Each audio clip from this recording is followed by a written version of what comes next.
Silakan duduk dalam hadirat Tuhan Bapak Ibu Saudara. Sekali lagi katakan shalom. Senang bisa beribadah minggu di minggu yang terakhir, di bulan yang terakhir, di tahun 2021. Dan saya ingin menyapa Bapak Ibu Saudara sekali lagi yang mengikuti ibadah lewat live streaming dimanapun Anda berada. Buka hati, datang dengan hati yang haus dan lapar akan Tuhan karena Tuhan juga rindu menjamah melawat Bapak Ibu Saudara sekalian yang mengikuti ibadah melalui live streaming. Dan kita bersyukur jemaat Tuhan bagaimana kita melewati tahun ini yang tidak mudah. Dan sampai juga ternyata kita mampu juga berada di penghujung tahun ini. Dan tentu saja apa yang sudah kita lewati bersama, ada banyak hal yang Tuhan ajari.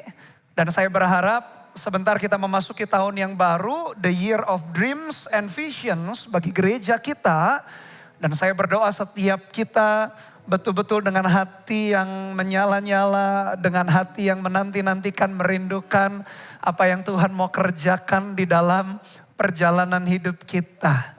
Oleh karena itu izinkan saya di minggu yang terakhir di tahun 2021 menyampaikan firman Tuhan untuk mempersiapkan kita memasuki tahun yang baru. Oleh karena itu sepanjang ibadah umum 1 dan 2 saya menyampaikan firman Tuhan, saya beri judul adalah Starting Well, Finishing Strong. Saya berharap sungguh-sungguh kita bisa mengawali dengan baik, lalu kita bisa mengakhiri dengan kuat di dalam kemenangan bersama dengan Tuhan tentu saja. Bapak Ibu Saudara, bagi olahragawan, bagi atlet, memulai pertandingan sebelum mereka berlari atau renang, sebelum mereka melompat di kolam renang adalah sesuatu yang krusial sekali. Keluarkan slide berikutnya. Bagaimana seorang atlet mengerti detik-detik terakhir sebelum wasit itu berkata ready set and go. Mereka tahu begitu krusial, bahkan mengawali pertandingan ketika keliru dan salah bisa berakibat mereka juga kalah di dalam pertandingan. Bahkan sepersekian detik, terutama kalau sprint, lari jarak pendek atau berenang juga salah start mengakibatkan perjalanan atau pertandingan mereka juga kalang kabut. Atau yang kedua, ketika seorang pilot atau nahkoda yang mengendarai atau mengatur pesawat terbang atau kapal laut itu, mereka harus melewati samudera yang luas atau langit yang tidak berujung, tidak ada sign edge di sana. Mereka harus memastikan ketika memasukkan koordinat tujuan mereka tidak boleh salah 1 derajat pun. Memang ketika mereka salah 1 derajat di tengah perjalanan mereka bisa menyeting kembali tujuan yang tepat. Tapi tentu saja memperlambat daripada tujuan pilot atau nahkoda itu sampai di dalam tujuan mereka yang seharusnya. Demikian dalam perjalanan hidup kita. Salah memulai bisa berakibat fatal. Salah di dalam menentukan arah, ujungnya, endingnya. Ketika nanti kita tiba di dalam Desember tahun 2022 kita akan kaget ternyata kita jauh melenceng. Oleh karena itu pastikan kita bisa memahami dan mengerti firman Tuhan adalah pelita bagi kaki kita dan terang bagi jalan kita. Izinkan firman-Nya Roh Kudus menuntun kita mengawali tahun 2022 dengan benar, dengan baik, starting well. Supaya kita bisa finishing strong sampai mencapai garis akhir tahun 2022 bulan Desember seperti ini. Mari kita lihat apa yang dilakukan seorang raja sehingga respon mengawali segala sesuatu. Menentukan bagaimana anugerah Tuhan pun melimpah di dalam kehidupan raja ini yang namanya Raja Hizkia. Mari kita lihat di dalam 2 Raja-Raja pasal 20 ayat pertama sampai ayat yang ke-11. Kita belajar bagaimana seorang raja mengawali babak yang baru. Bukan berarti baru lahir dia. Tapi ada sebuah babak yang baru yang dia awali dan dia awali dengan benar. Mari kita perhatikan 2 Raja-Raja 20 ayat yang pertama. Pada hari-hari itu Hizkia jatuh sakit dan hampir mati. Lalu datanglah Nabi Yesaya bin Amos dan berkata kepadanya, beginilah firman Tuhan, sampaikanlah pesan terakhir kepada keluargamu, sebab engkau akan mati tidak akan sembuh lagi. Lalu Hizkia memalingkan mukanya ke arah dinding dan ia berdoa kepada Tuhan, Tuhan, ingatlah kiranya bahwa aku telah hidup di hadapanmu dengan setia dan dengan tulus hati. Dan bahwa aku telah melakukan apa yang baik di matamu. Kemudian menangislah Hizkia dengan sangat. Tetapi Yesaya belum lagi keluar dari pelataran tengah, tiba-tiba datanglah firman Tuhan kepadanya. Baliklah dan katakanlah kepada Hizkia, raja umatku, beginilah firman Tuhan Allah Daud, bapa leluhurmu.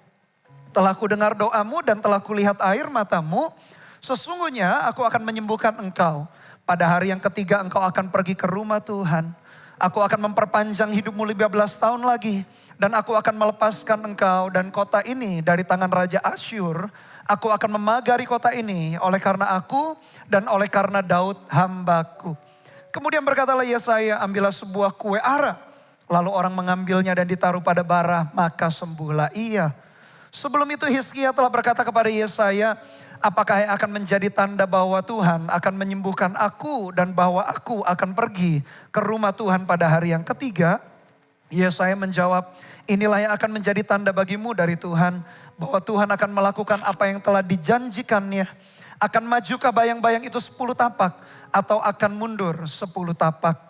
Hizkia berkata, itu perkara ringan bagi bayang-bayang itu untuk memanjang 10 tapak. Sebaliknya, biarlah bayang-bayang itu mundur ke belakang 10 tapak. Lalu berserulah Nabi Yesaya kepada Tuhan, maka dibuatnyalah bayang-bayang itu mundur ke belakang 10 tapak. Yang sudah dijalani bayang-bayang itu pada petunjuk matahari buatan Ahaz. Ada seorang raja sukses dan berhasil.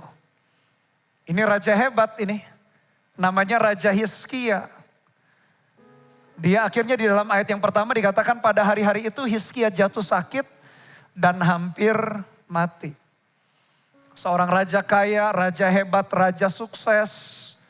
Bangsa Israel di dalam pemerintahannya memasuki kemajuan yang luar biasa secara politik, keamanan, secara perekonomian apalagi. Kalau kita membayangkan Raja Hizkia yang punya segala sumber daya ketika jatuh sakit. Saya bisa membayangkan dia pasti mencoba segala daya upaya. Panggil dokter yang terbaik, tabib yang terbaik waktu itu. Mencoba pengobatan yang terbaik. Mencoba alat-alat yang terbaik, alat-alat medis yang terbaik, bahkan obat-obat yang terbaik.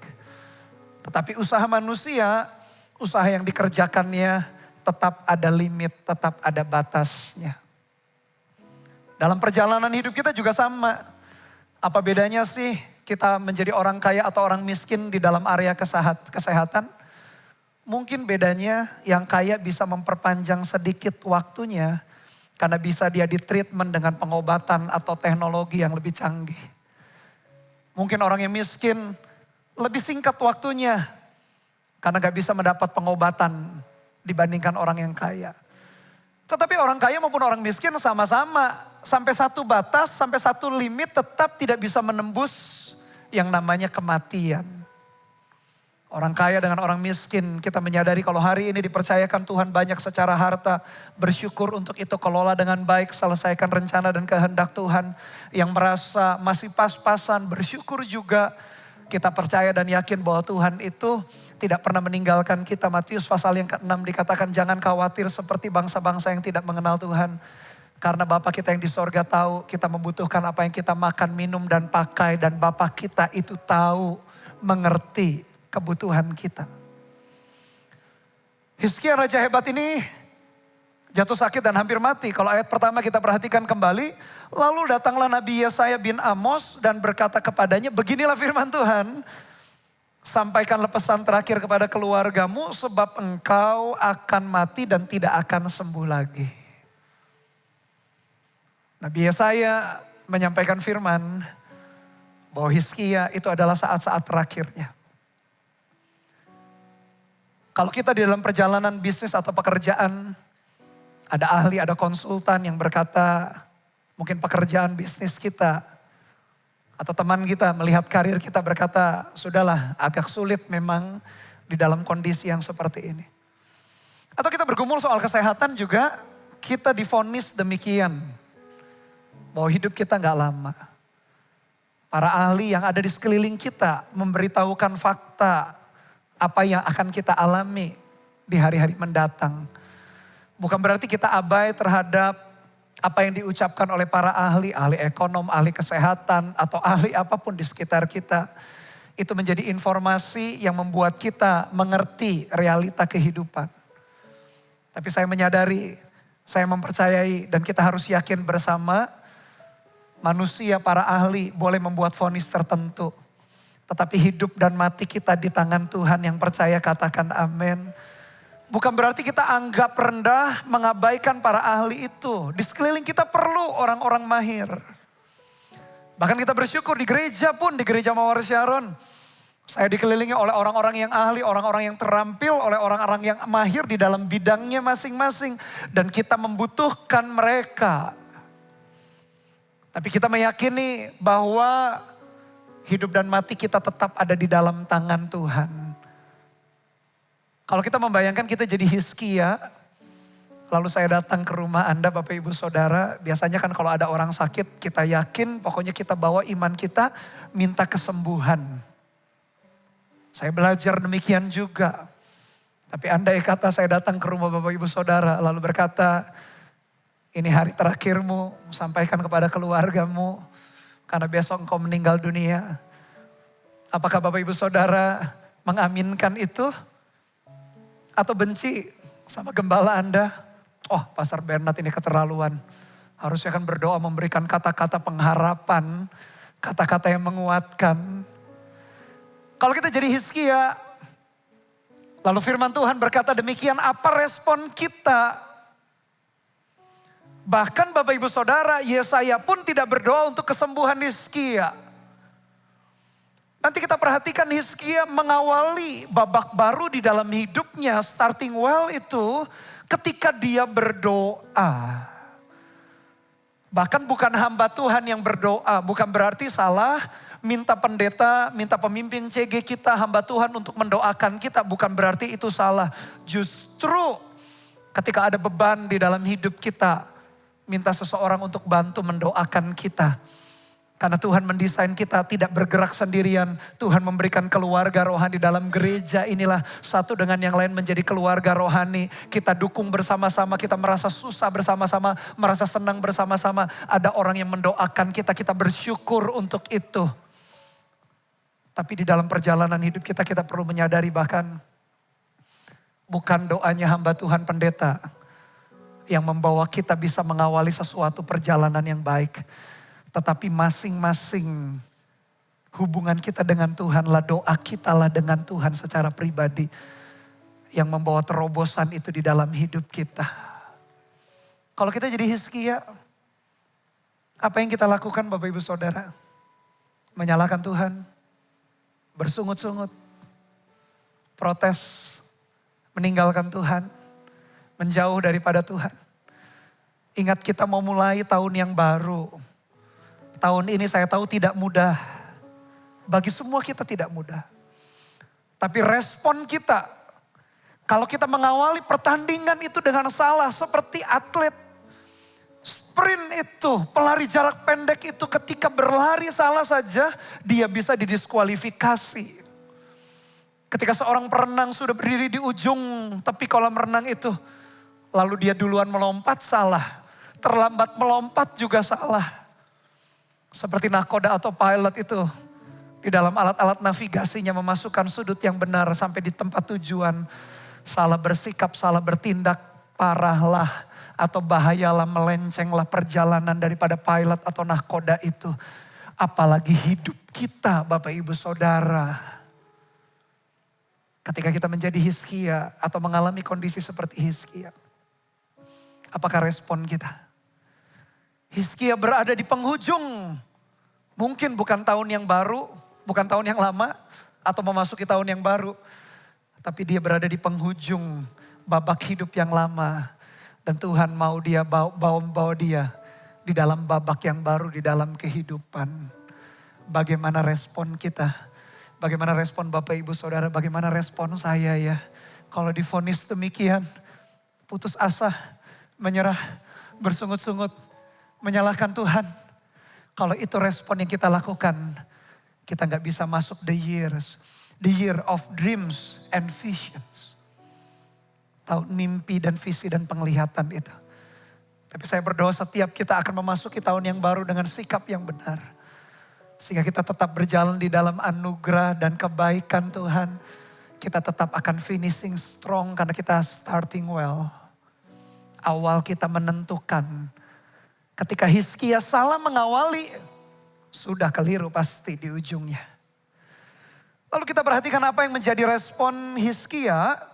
Bahkan Yesaya pun tidak berdoa buat dia buat kesembuhan. Apa yang dia lakukan? Lalu Hizkia memalingkan mukanya ke arah dinding dan ia berdoa kepada Tuhan. Tuhan, ingatlah kiranya bahwa aku telah hidup di hadapan-Mu dengan setia dan dengan tulus hati. Dan bahwa aku telah melakukan apa yang baik di mata-Mu. Kemudian menangislah Hizkia dengan sangat. Hari-hari terakhir di tahun 2021. Di minggu awal bulan Desember saya sampaikan kepada jemaat. Ambil waktu banyak untuk berdoa. Berdoa membuat hati kita satu frekuensi dengan hati Tuhan. Respon Hizkia dilakukan dengan tepat, dengan benar. Dia memalingkan mukanya. Sedih, bingung, tertekan, galau, kacau, gak tahu arah. Tapi dia meresponi dengan benar, memalingkan muka dan berdoa. Meskipun hatinya pedih atau sangat sedih, dia berdoa. Hari-hari terakhir di tahun 2021, ambillah waktu banyak tenang, berdiam diri, berdoa, cari wajah Tuhan. Supaya kita satu frekuensi dengan dia. Dan ternyata Raja Hizkia itu memang punya gaya hidup berdoa. Tadi kan kita baca pasal 20. Nanti kalau Anda baca di rumah pasal 19. Ketika dia berhadapan dengan ancaman penguasa dunia waktu itu. Yaitu Sanherib Raja Asyur diancam. Ternyata Hizkia memang punya gaya hidupnya berdoa. Dia berdoa kepada Tuhan. Membentangkan surat ancaman itu daripada musuh. Sanherib Raja Asyur waktu itu penguasa dunia. Dia ceritakan bagaimana dia menaklukkan satu persatu bangsa. Apalagi bangsa Israel, dia bilang siapa yang bisa membuat bangsa Israel luput dari tangan Raja Asyur, Sanherib itu. Diancam, diintimidasi. Pasal 19 pun Raja Hizkia berdoa. Dia punya gaya hidup yang berdoa. Di saatku tak berdaya, kuasa-Mu yang sempurna. Ketika ku percaya, mujizat itu nyata. Bukan karena kekuatan, namun Roh-Mu ya Tuhan. Ketika ku berdoa, mujizat itu nyata. Apapun vonis hidup kita. Hizkia mengambil respon, dia berdoa. Dan dia punya gaya hidup berdoa. Kalau Anda belum punya gaya hidup berdoa, kebiasaan berdoa, bangunlah di hari-hari terakhir. Mumpung masih 5 hari lagi menuju tahun 2022. Masih ada 5 hari untuk kita membangun kebiasaan berdoa. Yang sudah punya kebiasaan gaya hidup berdoa, lanjutkan itu. Anda di dalam track yang tepat membangun kehidupan doa. Jadi kebiasaan. Kalau sesuatu kebiasaan yang baik sudah kita buat, kebiasaan itu yang menentukan hasil akhir. Dalam segala hal dalam hidup kita. Kebiasaan kita, gaya hidup kita lah yang menentukan hasil akhir.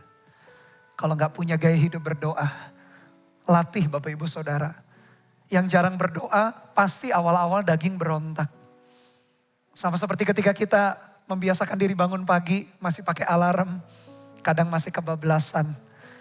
Tapi begitu sudah dibiasakan tubuh kita, tanpa alarm berbunyi pun, tubuh kita otomatis. Mata kita sudah terbuka. Badan kita segar, tubuh kita punya jamnya pun tersendiri. Kalau kita biasakan demikian, otomatis menjadi sebuah gaya hidup. Sama juga, kalau kita gak punya gaya hidup berdoa, awal daging berontak. Baru 1 menit tutup mata, sudah rasanya ingin tertidur. Bangun kebiasaan itu. Disiplin ini yang baik. Disiplin berdoa baik. Hizkia meskipun menghadapi kematian, karena dia punya gaya hidup berdoa. Sudah otomatis dia memalingkan mukanya. Dan dia menghadap kepada Tuhan lewat doanya. 5 hari ke depan sebelum kita memasuki tahun yang baru. Bangunlah kebiasaan ini. Salibkan daging kita. Mungkin daging kita berontak. Tetapi lihat justru di sana pertolongan Tuhan. Bahkan Yesaya nggak berdoa loh Bapak Ibu Saudara. Jadi kalau kita terlalu mengkultuskan hamba Tuhan, pendeta tertentu, kita salah besar. Iman kita taruh kepada pendeta itu. Iman kita taruhlah kepada Tuhan. Minta pendeta pemimpin mendoakan kita, yes harus, silakan dengan senang hati. Tapi iman kita taruh kepada Tuhan, bahkan Yesaya pun tak berdoa. Seorang nabi besar, bukan badannya besar, tulisannya banyak, salah satu nabi besar. Pasal yang ditulisnya banyak. Dia pun tak berdoa buat kesembuhan daripada Hizkia. Hizkia sendiri yang berdoa. Ada sebuah relationship personal dengan Tuhan. Dia berkata, ingatlah Tuhan kiranya. Bukan dia sombong. Karena selama ini dia membangun kehidupan yang betul-betul belajar takut akan Tuhan. Kalau kita pelajari 2 raja-raja, pasal pertama yang tadi kita baca kan pasal 20, Raja Hizkia. Kalau kita lihat pasal pertama 2 raja-raja yang sama, pendahulu Hizkia namanya Raja Ahaz, divonis mati yang sama, respon berbeda. Saya baca ya buat Bapak Ibu Saudara. 2 raja-raja pertama, ini pendahulu Hizkia berarti, ayat yang kedua. Pada suatu hari jatuhlah Ahazia dari kisi-kisi kamar atasnya yang ada di Samaria, lalu menjadi sakit. Kemudian dikirimkannyalah utusan-utusan dengan pesan, pergilah mintalah petunjuk kepada Baal Zebub, Allah di Ekron, apakah aku akan sembuh dari penyakit ini. Tetapi berfirmanlah malaikat Tuhan kepada Elia orang Tisbe itu, bangunlah berangkatlah menemui utusan-utusan Raja Samaria dan katakan kepada mereka, apakah tidak ada Allah di Israel sehingga kamu ini pergi untuk meminta petunjuk kepada Baal Zebub di Allah di Ekron? Sebab itu beginilah firman Tuhan, engkau tidak akan bangun lagi dari tempat tidur di mana engkau berbaring, sebab engkau pasti akan mati. Lalu pergilah Elia. Raja sebelumnya namanya Raja Ahaz jatuh, akhirnya sakit parah dan mau mati juga. Firman Tuhan yang sama berkata kepada Raja Ahaz, kamu akan mati. Tapi responnya salah. Dia cari petunjuk Allah lain. Dia cari pertolongan yang lain. Hizkia divonis mati yang sama. Tapi dia punya respon yang berbeda. Di saatku tak berdaya, kuasamu yang sempurna. Ketika ku percaya, mujizat itu nyata. Bukan karena kekuatan, namun rohmu ya Tuhan. Ketika ku berdoa, mujizat itu nyata. Sama-sama raja, divonis mati yang sama, respon yang berbeda, hasilnya signifikan sekali. Bagaimana dengan kita? Dengan Bapak Ibu Saudara termasuk saya juga. Hizkia mengambil sikap yang tepat. Kita salah mengawali, runyamlah perjalanan kita tahun ini. Dan nanti akhirnya Desember tahun 2022, kagetlah kita. 1 tahun lagi lewat dan terbuang dengan sia-sia. Tapi saya berdoa supaya kita bisa memulai dengan benar. Bulan Oktober yang lalu, 17 misionaris daripada Christian Aid Ministries. Keluarkan gambarnya. Melayani di Haiti, memberi makan orang, merawat orang-orang di sana. Lalu 12 dari 17 misionaris ditawan oleh the 400 Masowo, next slide. Ditawan orang-orang ini padahal misionaris, pelayanan sosial, memberitakan Injil, ditawan. Dan 1 orang kalau mau dilepaskan ditebus harus $1 juta. Atau sekitar 14,3 miliar rupiah. 1 kepala. 5 orang dilepaskan terlebih dahulu. Sisa 12 orang. Dan selama berbulan-bulan, Oktober yang lalu. Selama berbulan-bulan mereka berdoa. Mereka minta pertolongan Tuhan. Dan menurut berita di tengah malam. Mereka melihat panduan bintang, next slide. Mereka lihat panduan bintang. Akhirnya bisa meloloskan diri setelah berdoa berbulan-bulan. Di dalam kegelapan lihat panduan bintang persis seperti orang Majus itu. Melihat bintang itu dituntun ketemu Tuhan Yesus Sang Juru Selamat. Entah bintang yang sama ribuan tahun lalu atau bintang yang berbeda daripada misionaris ini. Tapi saya meyakini itu adalah anugerah Tuhan. Bagaimana menuntun mereka di arah yang tepat, berjalan yang tepat. Sang Juru Selamat itu menuntun misionaris 12 itu sehingga selamat. Demikian kita masih hangatkan ini waktu-waktu Natal termasuk tahun baru juga. Bintang yang sama, Tuhan mau menuntun perjalanan hidup kita. Asal kita mempunyai respon yang benar, respon yang tepat. Ketika kita melihat arah yang tepat, sudut yang tepat, terbebaslah misionaris itu dari kematian. Sama dengan kita, ketika kita menentukan arah kiri, kanan, depan atau belakang ya Tuhan. Ketika kita melibatkan dia, tahun 2022, the year of dreams and vision. Kita akan sungguh-sungguh melihat anugerah Tuhan dan kebaikan Tuhan dalam hidup kita. Jangan salah bersikap, jangan salah sudut dalam melangkah, jangan salah memasukkan di dalam navigasi hati kita. Biarkan Roh Kudus mengkalibrasi, setting ulang hati kita supaya sudutnya kembali benar. Jangan sampai kita menyesal nanti di akhir tahun 2022. Ternyata kita salah, telah melenceng demikian jauh. Ayat yang keempat, kembali 2 Raja-Raja 20. Tetapi Yesaya belum lagi keluar dari pelataran tengah, tiba-tiba datanglah firman Tuhan kepadanya. Baliklah dan katakanlah kepada Hizkia raja umatku, beginilah firman Tuhan Allah Daud, bapa leluhurmu. Telah ku dengar doamu dan telah kulihat air matamu. Sesungguhnya aku akan menyembuhkan engkau pada hari yang ketiga, engkau akan pergi ke rumah Tuhan. Mungkin ada bertanya dalam hati, kalau saya sih bertanya dalam hati, Tuhan, kalau Hizkia gak berdoa minta disembuhkan, Tuhan sembuhkan gak kira-kira ya? Anda punya pertanyaan yang sama gak ya? Salah satu cara merenung firman Tuhan adalah buat pertanyaan. Bukan meragukan Tuhan. Tapi buat pertanyaan tadi seperti saya bertanya kepada diri saya, kepada Roh Kudus yang ada dalam hati. Kira-kira kalau Hizkia tidak berdoa, Tuhan kasih umur panjang gak ya? Kalau menurut saya enggak. Kalau Tuhan jahat dong? Enggak. Karena ingat Hizkia ini raja yang takut akan Tuhan. Kalau kita lihat dari sudut perjanjian baru, Rasul Paulus itu berkata mati itu keuntungan. Tapi kalau hidup, bekerja berarti menghasilkan buah. Oleh karena itu kematian bagi orang-orang yang kenal Tuhan, yang cinta akan Tuhan bukan kerugian. Mati adalah keuntungan kata Rasul Paulus. Kita gak perlu lagi menderita. Tapi kalau kita diberikan umur panjang, itu berarti bekerja menghasilkan buah. Bolehlah Bapak Ibu Saudara berpendapat berbeda. Mungkin ada yang berpendapat enggak Tuhan pasti sembuhkan, bolehlah. Itu namanya nafsirkan firman. Enggak ditulis memang Tuhan akan jawab atau tidak ketika dia tidak berdoa. Tapi kalau menurut saya pribadi, Tuhan gak akan jawab. Maksudnya tetap Hizkia akan dipanggil Tuhan. Ya entah beberapa hari kemudian atau menjelang hari-hari waktu-waktu itu setelah Yesaya menyampaikan firman Tuhan. Jadi ternyata kalau berarti Tuhan menjawab doa Hizkia berarti Tuhan pelin-pelan dong. Tuhan berarti gak tahu yang terbaik dong. Enggak juga. Bagi saya berarti seolah-olah ada opsi. Kalau kita gak minta ya Tuhan gak kasih. Kalau kita minta Tuhan kasih. Bukan berarti Tuhan pelin-pelan loh Bapak Ibu Saudara. Dia tahu yang terbaik di dalam hidup kita.